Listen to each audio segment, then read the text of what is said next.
name is Nicole. I'm a producer for the Remembering Them podcast. The podcast is a platform for people to share stories and memories of their loved ones who have passed away. The podcast was created in memory of Dad, Bob Cecil. May he rest in peace. Your host, Mark, Ryan, and Luke acknowledge the rich history and importance of storytelling within the indigenous culture. My name is Jorgi Skeen, and I would like to acknowledge the traditional owners of the land in which we meet here today. Today we're meeting in Meanjin, and those traditional owners are the Yagara and Turrbal people. And I'd also like to pay my respects to their elders, past, present and emerging, and acknowledge my people, the Gubbi Gubbi people, and extend that acknowledgement to all Aboriginal and Torres Strait Islander people listening in today.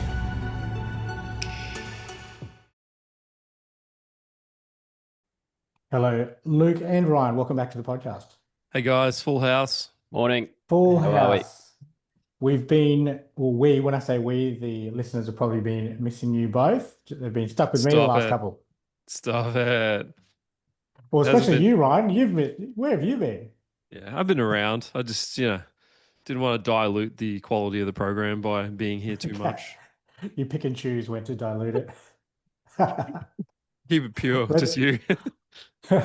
Let's see how today goes. Let's jump straight into the guessing game. I've certainly missed this one. I know that the You listeners guess with would yourself? Yeah. Clue, yeah. Clue number one for you both. 3 clues as always. Play along at home. Try and guess where our guest is from today. We're after a city. I guarantee you both would have heard of this city. It's a pretty big one. First clue. With over 150 public parks and gardens, this city is internationally recognized for its green spaces and floral displays. Clue number one, city. Do you want me to take this one, Luke? No, it seems though it's always wrong and it's just a Yeah. free pass. Mate, yes. All right, Chicago. Not Chicago. I'm not familiar with the parks and gardens in Chicago, but assuming there's a lot, the reason why you went with that, not Chicago. Clue number 2 for you both and our listeners at home. This city is home to one of the oldest horticultural festivals. We're going on the plant and gardens theme, held annually since 1949. It's one of the longest running flower festivals in the world, attracting visitors from across the globe. Luke. It's giving Toowoomba vibes to me. Sure is, isn't It's it? But does it have giving- does Toowoomba have 100 and something parks? Like 150, over 150, and this since 1949. And he said it was a big Festival. city. I know the Big Toowoomba's a city. big city, but That's my guess, mate. I'm Is pretty sure I Toowoomba? know Yeah. Toowoomba. yeah. Pretty sure Yes, Toowoomba's got a you- few flowers. You both know Toowoomba. Toowoomba is the city for those playing along at home. Yeah, well done. Does it really First have time. 100 and something parks? Yeah, apparently over 150 parks and gardens. It's the third and final clue for you would have been Australia's. I thought you would have gotten this. Australia's largest inland city that's not on a river. Rare geographic characteristic for a city of its size globally. So the Toowoomba Carnival of Flowers, which you're both familiar with, and Toowoomba itself is a vibrant regional city in Queensland, only a couple of hour and a half away from where we are in Brizzy, perched atop of the Great Dividing Range and known for its garden city for its stunning parks and floral festivals. Blending heritage, charm, and modern innovation, it serves as a hub for agriculture, education, and culture in one of Australia's most fertile and scenic regions. Our guest today is a self-employed tattoo artist, widow, and devoted mum of 2. Together, they love spending time outdoors, especially camping and getting out on the water wherever they can, whenever they can, and probably in the gardens too, because there's over 150 to choose from in Toowoomba. So Toowoomba is very, very close to home. We actually haven't had anyone from. Oh no, that's a lie. I think we have actually Toowoomba. We had Annette very, very early on. Like our in the second first- episode, maybe. Yeah, yeah. Yeah. So our guest today from Toowoomba is Jaide Halter.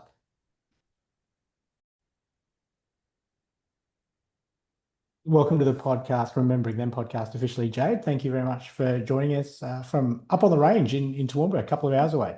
Yeah, thank you. Great to have you on. As we mentioned off mic, it would have been good to organise one in person, but that's okay. Zoom will have to do today. We did chat briefly about the food options up there in Toowoomba, but we maybe save that for the Patreon. If you'd like to start today, Jay, by just jumping in and telling us who we're talking about today and their name and what happened to that special person.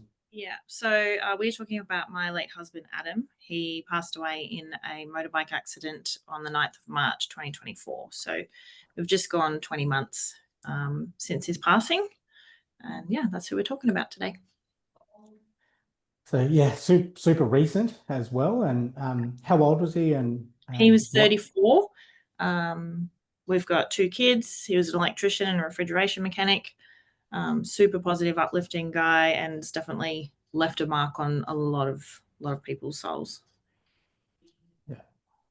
And what were the, I guess, finer details, Jane? What happened when you found out? And So he went for a ride on a weekend. He just went to meet a friend halfway between here and the Sunshine Coast.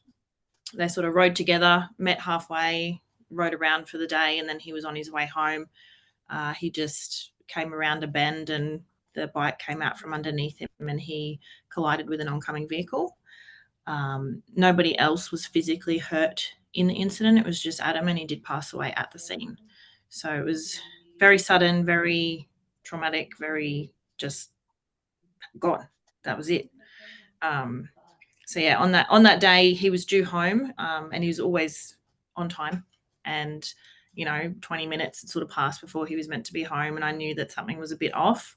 I ended up getting some KFC actually for the kids, and just thought like I might have to ring around the hospitals or something and see if there's been an incident. And I ended up actually ringing the police instead. And I just said, look, he's due home. He's usually on time. I'm wondering if you know why. And they just said, yeah, we had a few accidents. Let me go and check, So I'm on hold and I knew it was going to be bad.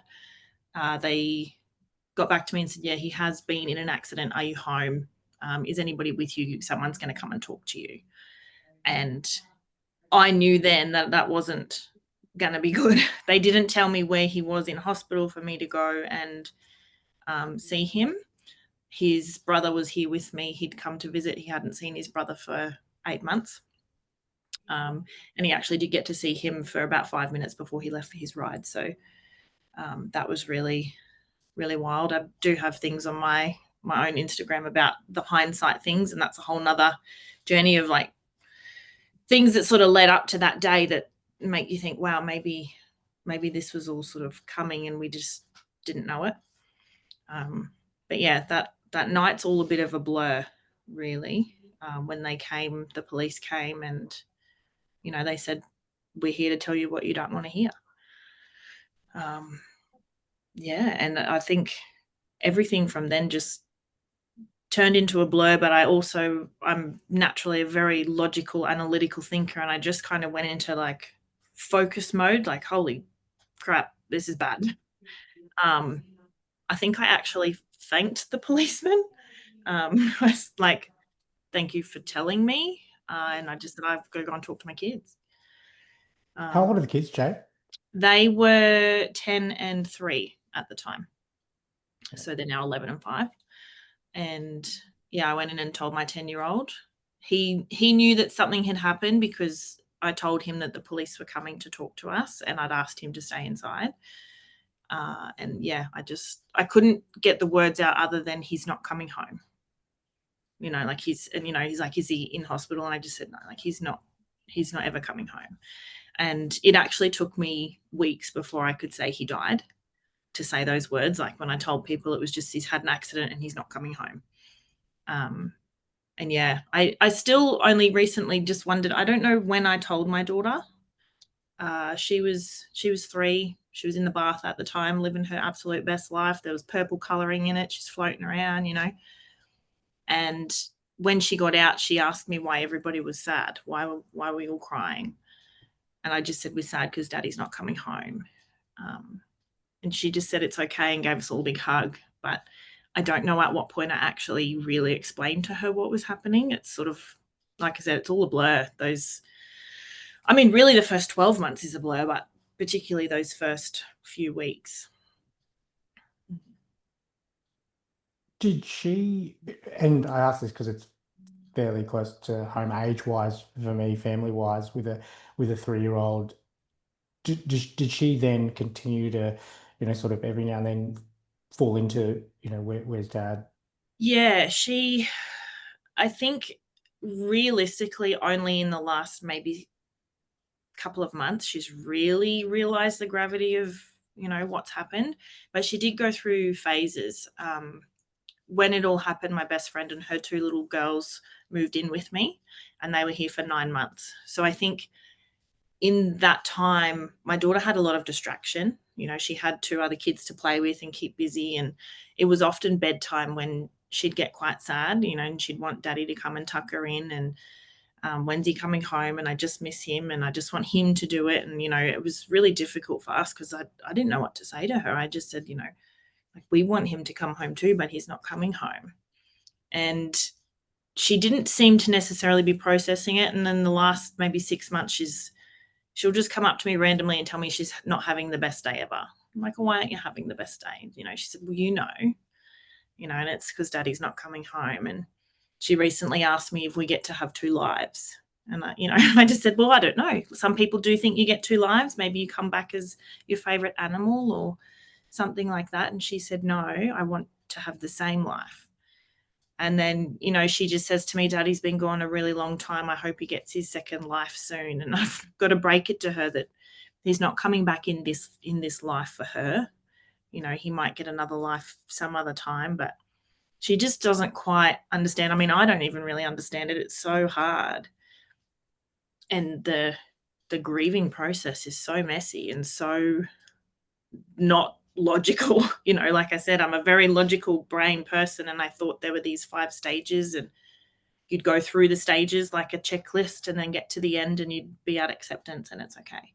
But it's just this mixed bag. And a lot of the time I still feel like my body is in denial. Like my brain knows what's happened, but the rest of me just doesn't believe it. So it's understandable that it's hard for a now 5-year-old to wrap her head around what is actually happening.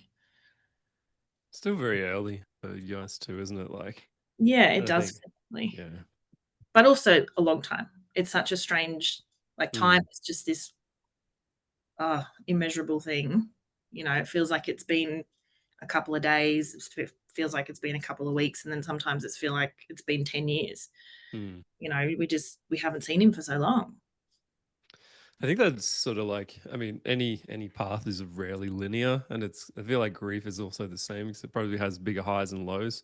Yeah. Not real highs, it's just mainly lows. But my experience has been just over time, it gradually starts to feel better, but and you head in that direction, but it's still like fucking up and Yeah. down. Yeah, definitely. And yeah, I've just sort of learnt to ride it. Like if I'm having a down day, it's okay to just have that down Yeah. day.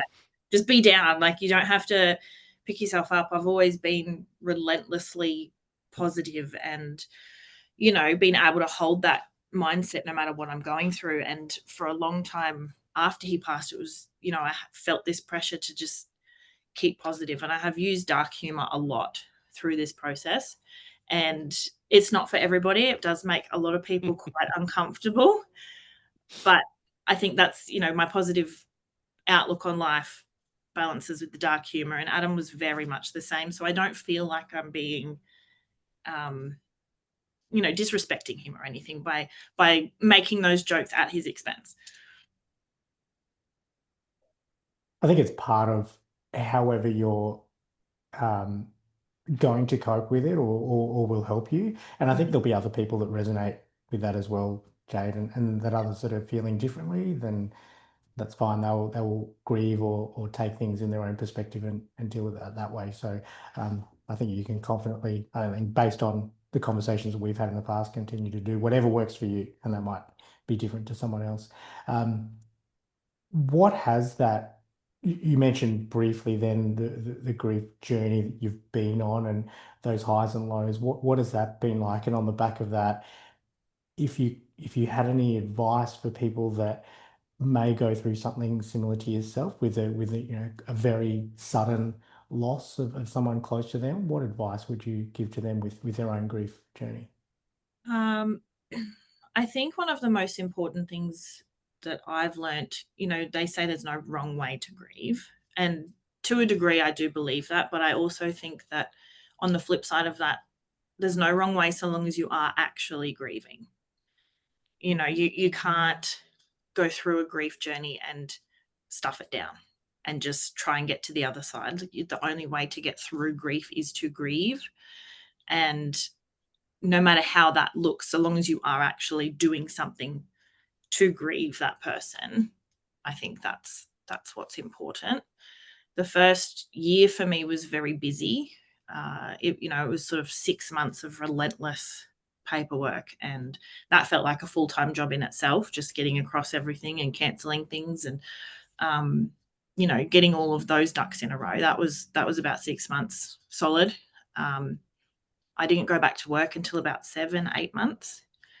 And in all of that time too, I tried really hard to just like live for him. I just booked these trips and we went on holidays and we camped and we traveled and I was really just trying to live this big life that he lived for him. And I think that this second year coming into that, it's really slowed down a lot more and I've probably leaned into the grief a little bit more. And, recently, maybe in the last 4 months or so is when I've really started to share more openly and more publicly what grief is like for me, because it is so different for everybody. And, in the beginning, I was very open with how I was feeling. And I had a lot of people tell me that I was sort of healing things within them that they didn't realize they had sort of stuffed down, and things that they're resonating with and they just didn't know how to articulate how they're feeling. So yeah, in the last probably 4 months or so, I've really sort of, I suppose I'm looking back on how I've been grieving and trying to actually put it into words and yeah, I don't know, help people resonate with it and realize that it's not this, straight path. Yeah. Yeah. What about Adam before he passed away? How would you mentioned just briefly then him being living a big life and doing things that he liked doing, like camping in the outdoors. How would you describe him to a complete stranger? He's one of those people, and I know that most people, when they lose somebody important in their life, they do say, oh, he was such a big personality, he was really big. And I've always sort of said, like, I agree, you can understand that somebody might have this large personality, but Adam was honestly like nobody I've ever met before. And everyone who's ever been in his life has said the same thing, that he walked into a room and it lit up. He had this positive energy every single day. It didn't matter what the day was going to look like. He realized that, you're living, particularly at work, you get paid the same, whether you have a great day, have a good mindset and just vibe along with the day, highs and lows, whatever, or if you're miserable, so why not go into the day and just, pump the tunes, he'd say, and just have a great day. And he really did take that outlook on life everywhere he went. So he was like the ultimate hype girl for everybody, everyone who's in his life. He really made you believe you could do anything. And that's why we actually started, how our relationship started. It was, we were friends and he just had this, like, he made me feel like I was invincible. And he made me believe that I could do anything. And he was that person for everybody in his life, not just me. So, all of his friends, they would come to him and he'd boost them up. He always would check in with people. He was really present when he was with you.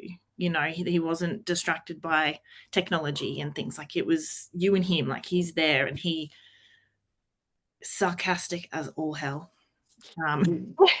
To the point where when it came time that we told people that we were having my daughter, that I was pregnant, 9 out of 10 of them didn't believe him. You know, like, I would have, you know, we're pregnant, like, yeah, no, you're not. Are you? You know, and they all look at me like, is serious? You know, so he's just always joking around, always having a good time. And yeah, I think the reason that I'm actually able to get through this grief is because of the way he built me up to believe I could do anything, including this, as awful as it is. But if I didn't have him for nearly 7 years actually making me this person, I don't think I would have survived it the way that I am. Does that feed into lessons that you learned from him, Jade, whilst he was alive, but also what about lessons post him passing that you will carry on with into the future? I think just living every day, like really being present with what you're doing. Like that's something that I've really learned from him. And something that a lot of people in hindsight, people who never even met him, you know, through the way that I've shared things, they've really just learnt to just, yeah, be in the moment. Like, I think because he was such a big person, it's such a big loss, not just for me, like other people are feeling it too, even if they didn't meet him. They really feel that loss in the world, that he's not here anymore. And, you know, they're really just being more present with their family. They're taking photos and videos. Like him and I communicated through video messages. When we started dating, he was living in Sydney. So, you know, we would send video messages to talk to each other instead of just a text, you know, so you had that visual, you had that, the voice and the tone, and, you know, it really helped with our relationship and to build that, you know, that foundation. And because of that, I have thousands of messages of him. It's usually just him telling me about his job that I don't understand, you know, some HVAC system, something or other. But I have his voice and I have his tone and I have his sarcasm all in these videos. And that's something that, you know, I've carried on still. Like I'm taking all of these photos and videos of my family and being present and just soaking it all up. That's really cool that you have those. Not a lot of people would have those types of things in Yeah. this day and age of text, Yeah. email. Yeah. Yeah. And even just being in a photo yourself, you know, so many people, you know, oh, I don't look very good today. I'm not, you know, I don't feel like getting in a photo. Like, well, the fact of the matter is the photo's not really for you. You know, like I've got lots of photos of and I look like trash, just crawled out of bed, but they're some of my favorites now because he's in them too. Mm. You know, like just get in the photo. When do you use those, Jade? Like when do you feel like you want to go back and listen to something or watch them? Like, is there any consistency or not really? It's just there's one video. So his accident was on a Saturday, and the following Wednesday, I actually found a video of him, and he's like jamming out in the car to is it, you know, I would walk 500 miles or whatever it is. Mm-hmm. The Proclaimers, yeah. Anyway, so he's jamming out to that, and then he just says, "Happy fucking Wednesday," and it was on a Wednesday that I found that. And he would say that every day. It didn't matter what day it was, but it's almost like I've created this legacy around Wednesdays, you know, so that video gets posted every Wednesday. I put it on my story. Awesome. And, you know, I've got jumpers that say that. I've got T-shirts that say that. Sick. Yeah, you know, and like you go through, it picks up the mood. You know, Wednesdays are shit. Like they are really in the middle of the week. And but yeah, I've got videos of him saying that on a Monday, you know, and I've got videos of him saying that on a Friday. It didn't matter what day it was. It was like happy fucking whatever day it is. You know, like it's a great day to be alive. So that video in particular comes up every week. And then I suppose I just go through random moods. If I'm doing nothing, I've got a couple of highlight reels on my Instagram and I'll go scrolling through those. It takes about 40 minutes to go through all the videos, and that really just highlights his personality through those. And then obviously I've got my favorites that are sort of more deep and meaningful specifically for me. You know, and I find myself in a bit of a hole with those sometimes if I'm feeling a bit low and I need to pick me up. I've got a video of him and I don't know why I have it or where it stemmed from, but it just says, you know, you look stressed. Don't stress. Everything's going to be okay. And being able to go to that when I am having a bad day, it's just like he's here telling me now. And then sometimes my kids just want to see them. So we'll just sit and have a little scroll hole together and watch through the videos. Scroll hole. Yeah, just go in a scroll hole. Scroll holes can be anywhere from 15 minutes to a couple of hours. You just get stuck. Usually you stop because you go to the toilet. It's interesting that you said like it's I was just thinking, yeah, like my two best mates passed away so long ago that I don't have any videos of them. Like, you know, like one died in 2004, which was, I mean, the camera on the phone would be incredible, I'm sure. The other guy was like 2014, but still, even like I have a couple of videos that are trash, like on phones, even in 2014 weren't great. Yeah. So it is kind of like I shit on technology now. I'm trying to like decouple myself, but it is amazing that at the very least, especially as, like for you guys as parents, Mark has kids as well, obviously, that it just, you have this endless well of digital footage of them growing up. Yeah. That, you know, like I have some tapes my parents have given me on the real thing that I got to go and get digitized. Yeah. You know, like, and that's all we got. But Yeah. yeah, it is cool. And I guess I take it for granted, but it's really nice that you have that to look back on. I've just got texts printed out in a book of mine and his texts. Yeah. Well, I And mean, I was like, this is awesome. Like, yeah, times are changing. And I mean, even you go back to like my grandparents or something, you're like, oh, this is grandpa, whoever. And you've got one photo and, yeah. you know, you don't A know painting. what, like, yeah, you don't know how he looked through his life. Yeah. You don't know how he sounded. You don't know anything about him. So Yeah. I'm really grateful for my daughter's sake, particularly. You know, she's Mm. only going to have a little bit of memory herself, I think, of him. But she does have lots of memories. I just know that they're all memories that we've given her. But she does, I know one particular one she has of her own is him throwing her up in the sky. It's like he always used to throw her up, and that's her favorite. And there was another one that she asked if I remembered him singing I'm a Little Teapot and tipping her out. And when we moved into this house, we didn't have a bath, so he just put this big bucket in the bottom of the shower. And when it was time for her to finish, he'd sing the song and he'd tip her and the water out together. Tip the baby out with the bathwater. Yeah. Literally. Yeah, and she has that memory herself. So, you know, but for her to grow up and be able to hear his voice and, you know, see videos of him singing to her and playing with her, and I think that's going to be very special and very healing for her throughout her life.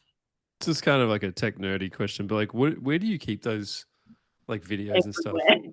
Yeah, like it can like I'm a big proponent of like the cloud and keeping all of my photos and stuff on the cloud. Do you do that, or do you do hard drives and stuff? Or You know what's funny is that Adam always backed everything up on the cloud, and I was always a bit funny about it. You know, and I said to him, "Oh, I don't want all my photos on the cloud. I don't know where they're going." But then all of this happened, and I was so grateful that they were all on the cloud and I could retrieve them, even though they weren't on his current phone. They were in the cloud from years ago. So I do have some things stored in the cloud. Some are on my phone, some are on USB sticks. I've got hard drives and on the computer, and they're all backed up 12 times because I'm so worried that they're going to get lost. yeah. But yeah, I've keep them everywhere. I've got lots of photos printed as well. Yeah. Oh, it sounds like you're hitting it from all angles, which is good. Yeah. This is a paid partnership with BetterHelp. Hey Luke and Ryan, life gets heavy sometimes, especially when grief hits. For me, that weight often shows up as anxiety. Yeah, it's not always one big thing. Sometimes it's just life piling up, work, relationships, trying to hold it all together. Suddenly I'm anxious and don't know why. Totally. I used to think anxiety meant panic attacks, but for me, it's more like overthinking every choice or feeling like I'm never doing enough. And it can even hit on good days. Out of nowhere, I'm spiraling over things that haven't even happened yet. It's easy to feel alone in it, but you're not. That's why we're talking about our paid partner, BetterHelp. BetterHelp connects you with credentialed therapists who can help manage anxiety and more. Most people go to BetterHelp for anxiety, and 69% feel better after just 6 weeks. Getting started is simple. Fill out a quick questionnaire and get matched with a therapist. If it's not a fit, you can switch at any time. Their support team is super responsive, and with over 7,000 reviews and a 4.3 Trustpilot rating, it's a platform you can count on. So let BetterHelp help manage your anxiety so it doesn't manage you. Click the link below or go to betterhelp.com/rememberingthem for 10% off your first month. Jade, what about Adam as a physical, how would you describe him physically? And then also on the back of that, a favorite story or memory that you have of him, either the both of you or you guys as a family. Gosh. Physically, to describe him, he was, a little bit taller than me, dark hair, light eyes. Couldn't grow a very good beard because, he was just real patchy, and he reckoned his mustache was like a cricket team. Is it 11 aside or something? I haven't heard that. That's awesome. But he could actually grow a pretty good mustache, and it would come and go, as he pleased. He wore glasses towards the end of his life as well. He always wore high vis. He loved his trademark high vis stuff. The conversation starter, mental health awareness clothing. And then the second he got home, he'd be in his pink pineapple pants. So they're a bit of a trademark for him. And that's actually makes me think about pineapple is kind of the symbol that we've used for him since him passing. If we see pineapples, it feels like it's a bit of a sign for him. It's because he always wore these pink pineapple pants. And really, pineapple was a personality type. He was a bit a bit zesty, bit of a prick, but kind of sweet as well. And yeah, so that's sort of what he's like to look at, I suppose. Always dancing.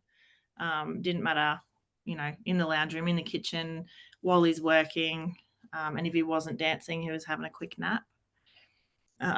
He'd love his good nap. He's the only one I know that who could, have a nap on a 40-degree day in a tent. He'd even been known to have a quick 20-minute nap up on the roof somewhere. Just, just wild. A favorite memory. I don't know that I have a single favorite memory. Our last memory together was the night before his accident. We went to something called Meatstock, which is in Toowoomba. It's a country music festival, and they smoke meats, and it's this whole festival-y type carnival vibe, I suppose, without the rides. And we went there the night before his accident, so that was a very special memory for us. We're all together, all singing and dancing and hanging out, and just really being together. And it's funny because the night before his accident, he seemed a little bit different. He wasn't in a mood or anything like that, but everybody who was there with us who knew him all noticed that he honestly just sort of was stepped back a little bit. Normally he'd be in the crowd and dancing away, but something about that night, it was like he was really observing. He just looked like he was taking it all in, what he's seeing. And, I even had a lady come up to me and ask me if I wanted her to take a photo of us together, which is very rarely happens that someone actually just comes up. But I was taking a photo of them, and she came up and said, I see you, Mama, do you want to get in the photo with them? And I thought, that's really nice. So I have a photo of us the night before he passed away all together. That's crazy. Yeah. That doesn't happen a lot. No. Did you go this year to Meatstock? No, I didn't go this year. I think we were doing something. Oh, so it fell this year. This year it got cancelled. So Cyclone Alfred came through same weekend, but we did have a pineapple party at my house. Everybody came and they wore their best pineapple shirt or pants or dress or whatever. And it was basically just all the people who knew him. It had been a year since his passing, and even through Cyclone Alfred and the wind and the rain, we danced in the rain, and we, had drinks and remembered him, and just had a really nice night together. So were you going to go to Meatstock, if it was on, or no? I wasn't, because it fell on the same day as his death anniversary. True. Oh, okay, because it was a day later. Yeah. Yeah, and we had a party. But okay. Next year I'm hoping to go again. Yeah, I was wondering if you have any attachment to that. Yeah. Really, or no? Yeah. Yeah, interesting. Was that? I'm assuming, with the photo, was that one of the things you mentioned? Hindsight, looking back, and things happening that. The Remembering Them podcast is supported by my legacy message. How do you want to be remembered? My Legacy Message provides a service that delivers a personalized keepsake video to your loved ones, often as a surprise after you pass. My Legacy Message: be remembered. Yeah. May or There's lots of sort of eerie things, I suppose. You look back, like the fact that the night before he was just a little bit back, like it really was almost like his soul knew that it was time. And it was like looking at us like, they're good. They're all right without me. The photo, the lady taking the photo, the fact that he got to see his brother before he left. He hadn't seen him for so long, and he actually pushed his ride out by an hour or so. Because his brother was running late, and I'd said to him, just go, enjoy your ride. You can see him when you get back. And he's like, no, I'll just wait. So he waited to just see him for 5 minutes before he left. My daughter gave him a hug the morning before his ride. That was like, to see was different. Like he gave her a hug. He bent down to give her a hug. And when he stood up, she grabbed him and pulled him back down for another hug. And like the biggest squeeze you've ever seen and a big kiss on his face. And I said to him at that moment, I said, wow, that was really extra special. So looking back on that, it's like, well, that's why it was extra special. Like that was her last hug she ever gave him. And, the week before he left, we were joking about the dating scene because we were going for a walk and there's people around this area and they're a bit dodgy, and I said to him, like, you've set the bar so high for me. There's no way I'd be any good on any kind of dating app. I'd be absolutely ruthless, just swipe it. No. And he said to me, the only way you'd ever be back on a dating app is if I was dead. And we just joked about it and had a laugh and off we, carried on. But the fact that we talked about it was just so strange, Yeah. Lots of things to look back on that just interesting.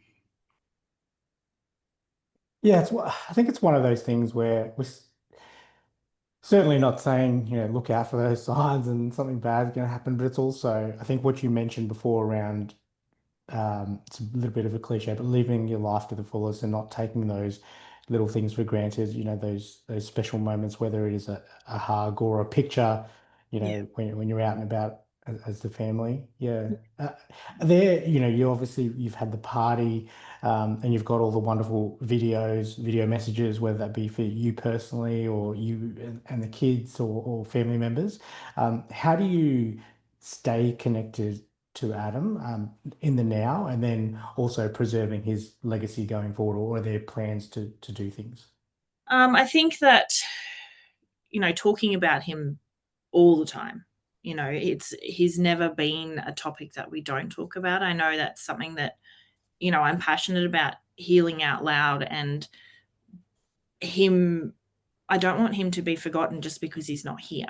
His impact on everybody around him was so long lasting.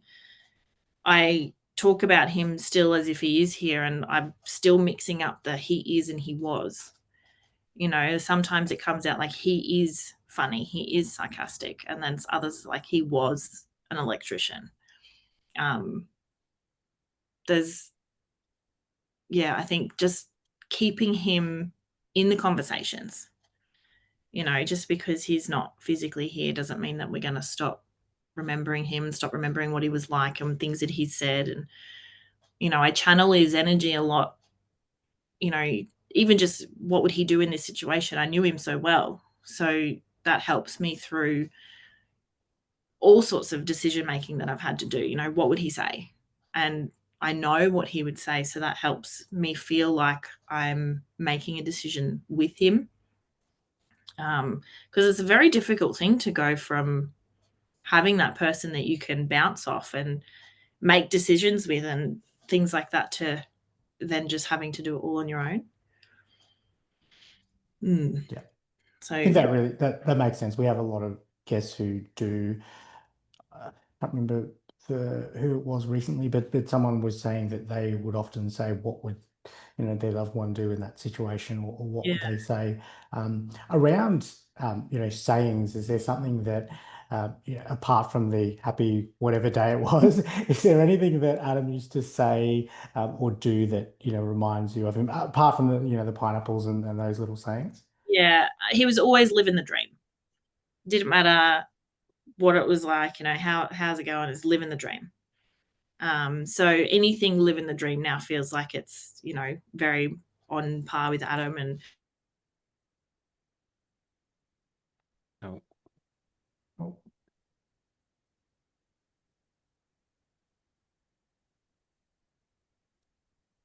yeah, we've got, a nice little memorial out there regularly and visit, and my kids get to say their bit, but I also don't feel like I need to go there to communicate with them. Like he very much feels like he's in this space with us. Yeah. you know what's weird, Jade? Mm. When you said living the dream, when we were all saying hello to each other, Yeah. I was almost going to be like, I'm living the dream, because Yeah. it's a tradey thing. Because I'm an electrician by trade Yeah. prior, yeah, we always used to say it, living the live dream, with it. mate. Yeah. Honestly, he'd say it if he was having a really shitty day too.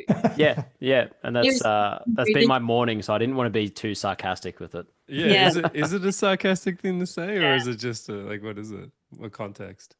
Depends on the it's- tone, doesn't it? Yeah. Oh, it some does. days you could be actually in a great mood and live in the dream. Yeah. And if you're not, well, it's you just do the, sarcasm. top. Yeah, that's the sarcasm. Tip top. How's your day? Tip top. Like, something really Yeah. bad. You can use it in so many. I think that's the beauty of, and Adam just sounds like the stereotypical, Aussie with his sayings and mannerisms anyway. You can use that living the dream sentence in so many different contexts, same as, the C word or F or whatever. Yeah. That's what we do for Yeah, our but it international depends how much listeners. he wore actually until afterwards. I obviously you just don't hear it anymore. And yeah, looking back on all of his videos and stuff, and I go to show the kids, I'm like, oh, he's really, really just dropping it everywhere. It's quite a potty mouth. Quite a potty mouth. I think that's just Australians in general, really, isn't it? We Yeah. probably don't realize how much we swear Yeah. until Jade, your what was it? American friend visits, and then they're Yeah. disgusting. Yeah. Yeah.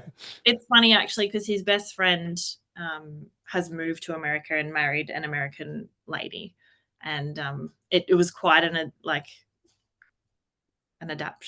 adaptation, whatever.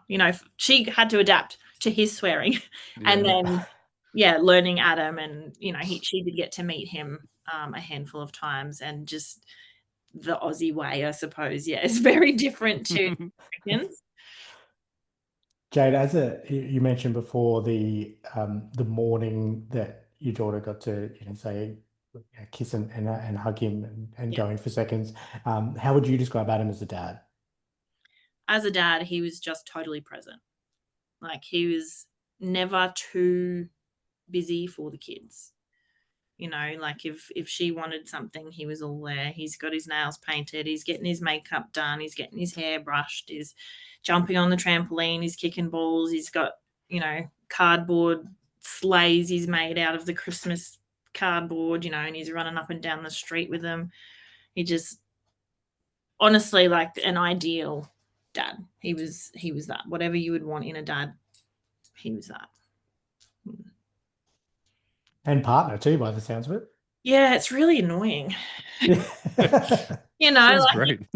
Yeah. One of those things, there's sometimes you have that moment like, oh, if he was a real shit partner, like it might be easier, but he just, like This is he all set right. the bar so high. He just, that like sickening, you want to throw up because it's like so good love story, like in the movies, all that kind of shit. It's gross.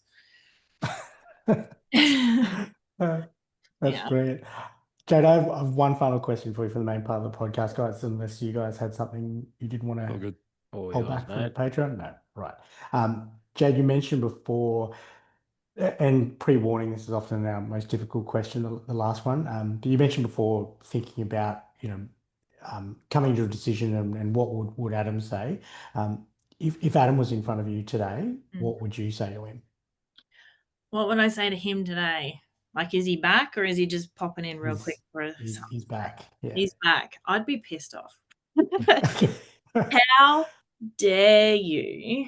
And we actually talk about it often. Like, what I've had people ask, what would you do if he just knocked on the door like, haha, prank jar, I'm back.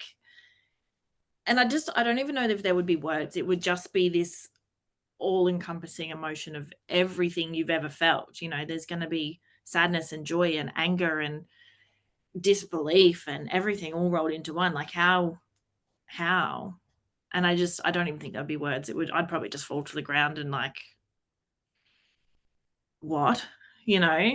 And it's funny in those moments when you do have those hypothetical conversations of, imagine, I've even said maybe he's actually in Bali living his best life. I don't know. Living the dream. He's living the dream. Because I didn't get to see his body after his accident. So myself, I didn't see him. I don't know. Like, I'm pretty sure. But, maybe he's really, really smart and he faked his death and he's in Bali and he's having fun. And if you just popped back, when you have those conversations, even though they're hypothetical, you can feel that hope in your heart just a little bit, like maybe he would just pop back. And that's hard to move through. I wouldn't really have words for him. I would just be annoyed that he, like, Just you yell at him. seriously let me go through all of that. Like, that was Gotcha. Yeah. Yeah. But I'd forgive him. If he could come back, I'd forgive everything. Yeah. Yeah. Jade, thank you so much coming on the podcast and sharing stories and memories of Adam. Obviously a tragic situation to have happened to you and the family, but equally we've really enjoyed hearing about him as a person and how he lived his life. And I'm sure that the people listening, us here on the conversation, can take lessons out of how he lived and how we should live our lives as well to the fullest. And also thank you for sharing the grief experience that you've had. I'm sure that'll help someone listening to this as well. Appreciate you giving up your time and thank you again for joining us. No worries. Thank you. Well, boys, that was Jade from up on the range, Toowoomba Carnival Flowers territory. Yeah, and Pizza Super Hut, Rooster. Super Rooster, Japanese Gardens. We have to elaborate on that. So, Super Rooster, for any of our international listeners, similar to, I don't know, maybe a KFC, Yeah. a chicken, but only in Toowoomba, Yeah, it is. and probably have arguably some of the best chips in the country, if not the Yeah. world. I'm a big chip guy, and I agree. I think they're the Yeah, best. the best. I Yeah. think so. Yeah, I eat a So lot of chips. highly recommended. The Pizza Hut thing, Ryan, this is also your area of Or you can eat expertise. Pizza Hut. Not a lot of all you can eat Pizza Huts around. I think there's only two, isn't there? There's One. Browns Plains. Not that I know. And- Browns Plains. Gympie also still has one. And Oh, Toowoomba. okay. Three. Well, I told you. I Told you actually, Ryan's the expert. I just had a great chat with Jade. You guys were just talking about food the whole time, but Getting there. The guest was good. This guest was Well, it's good. to around have on as lunchtime, well. man. We're just getting there. Yeah, we're just getting hungry. Yeah, no. Segue. I'm sure Jade would be happy with this too. Like we're talking of a hometown. Toowoomba. Disgusted. Love Toowoomba. Sounds like what Adam would talk about too, just food and all things crazy. And Yeah, I think Adam would be. I wonder if Adam was a He'd big be like- Super he'd- Rooster guy. I forgot to ask that. Damn it. he would. Sounds like it. I'm guessing, yeah, he would be. He would be a Super Rooster guy. He would be, yeah, for sure. In his Mm. pink pineapple pants. Love honing into a Do you guys have any tropical box. pineapple related clothing? I Niche. don't No. No, it's pretty So, niche, isn't no, it? Yeah. I don't. No, Yeah. no. Interesting. Niche to Adam, I would Well, say. I do. That's why I asked that question. Pineapple shorts. Congratulations. Thanks, Stand. You have Do to you stand actually up. wear it? And not right now. No. Imagine that. Okay. That would be crazy. Yeah, if you wear it, yeah. Nah, they're like board shorts. So yeah, we'd have to catch Yeah. me on the way to the pool. Hmm. Yeah. So, cool Well, story. Great chat though. Great chat. What a you feel. I think that's our first our last guest actually, her husband, oh no, sister passed away. Isabel's sister passed away in a car accident, but I think this is the first motorbike accident we've had. Someone passed. Yeah, I think you're right. Which is, yeah, super tragic. Yeah, But we've had. again, we keep saying, oh, we think we've heard it all, but then these, tragic events or illnesses or whatever just keep popping up. So, yeah, super, super sudden, super sad, obviously with a young family as well. And we did mention to Jade in the Patreon that she's doing amazingly as a parent and also continuing to keep Adam's memory alive and to keep doing what she's doing. But yeah, super sad to hear, but equally also wonderful hearing about the type of person and dad and partner Adam was. Yeah. Sound like an awesome dude. Yeah.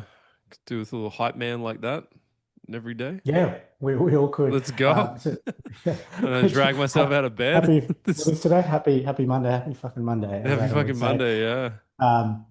Just a reminder, we did mention the Patreon there to jump on Patreon and support the podcast. It's a way to support the podcast. $6 a month US, $9 a month Australian to have access to those exclusive chats with our guests. So with Jade, we dived in a little bit deeper around Luke asked his favorite question around how they met and what that was like. We also talked a little bit about Spirit as well and her continued connection to Adam, and she has a lot more stories around that. So you have access to those exclusive chats on our Patreon. But as I said before, also a way to support the podcast. Also a reminder that we have the My Legacy message service, so a way to leave video messages to your loved ones, often a surprise as they after they've passed.